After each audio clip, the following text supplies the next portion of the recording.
最受歡迎嘅新人獎啊！我哋有請羅技。羅技請上嚟啦！做咩啊？做咩啫？新人啊！做咩咁驚訝？係啦，做咩啊？冇新人獎，邊個係我㗎？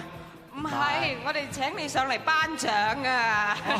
頒獎啫，你鎮定啲。不過有獎我攞㗎，有獎我攞㗎。係啊係啊，希望你一陣有獎攞啦。但係而家咧就要請教下你啦，有冇啲咩板斧可以教下台下啲新人，可以好似你咁樣越嚟越 fit？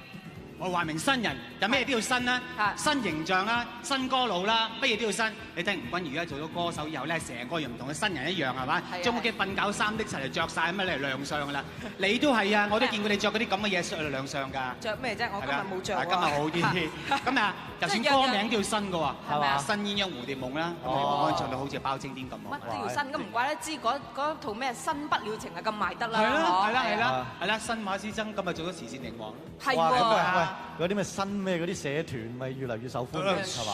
我哋冇講嗰啲唔得係嘛？嗰啲唔得。喂，咁啦，我哋即刻嗱咁樣啊！我哋先公佈咗嗰三位最高票數嘅3位先。好啊，係嘛？不分啊，不分排名不分先嗱，我請上嚟啊！女仔㗎，我先係女仔嘅。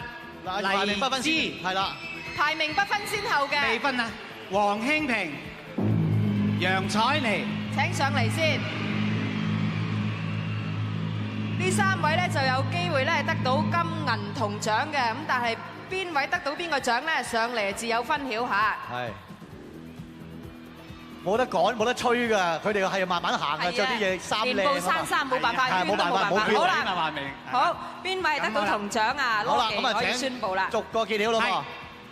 銅獎嘅係黎姿，恭喜。好。銀獎嘅係黃興平，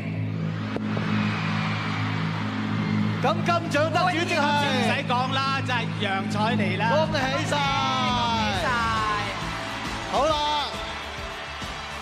有請3位，恭喜晒你哋，預備一下。羅技啊，你唔好行開喎，你喺度咧真係指點下佢哋。仲有男新人㗎嘛？男新人應該頒俾我㗎啦啩，係咪啊？咁啊一陣間截止。一陣間截止。不過而家咧，我哋都要真係考驗下呢班最受歡迎嘅女歌手新人佢哋嘅即係功力如何，好唔好？我哋聽下。好，聽聽先。